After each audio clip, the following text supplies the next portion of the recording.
তুমি? তোমার কত বড় সাহস! বাসর ঘরে আমাকে একা ফেলে চলে গেছিলে, এখন আবার তোমার বাবাকে নিয়ে চলে আসছো। আমার আব্বাকে নিয়ে তোমাদের বাসায় আসছি কারণ তুমি আর তোমার বাবা মা এখন আমার আব্বার পা ধরে ক্ষমা চাইবা। আই বেয়াদব, কি বলো তুমি? এরকম একটা জাইল্লা ছোট লোকের পা ধরে আমরা কেন ক্ষমা চাবো? এই খবরদার, আমার আব্বাকে জাইল্লা বলবেন না। কি? আমার আব্বা জাইল্লা হোক, মুচি হোক, মেথর হোক, যা কিছু তাই হোক, উনি আমার বাবা।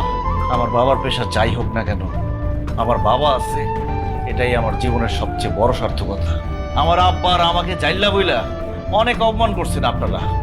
আমার আব্বা জেলে মাছ ধরে, চুরি তো করে না, ডাকাতি তো করে না, ঘুষ তো খায় না, অথচ যারা ঘুষ খায়, দুর্নীতি করে, কোটি কোটি টাকা কামায়, তাদেরকে আপনারা খুব সম্মান করেন, তাই না?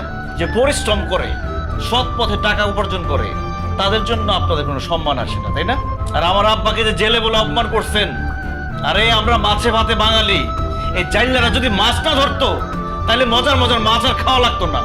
শোনেন, কোনো পেশাই ছোট না, প্রত্যেকটা পেশাই সম্মানের। তাই যারা মুচি, মেথর, জাইল্লা, এদেরকে অসম্মান করবেন না, সম্মান করা শেখেন। কারণ এই সমাজের মানুষদের ভালো রাখার জন্য এই মুচি, মেথর, জাইল্লাদের অনেক অবদান আছে। তাছাড়া একজন মুচি, মেথর জেলে জন্ম থেকে জেলে হয় না, মুচি হয় না, মেথর হয় না, আল্লাহ তাদের ভাগ্যে রাখছে, এই জন্যই হয়েছে।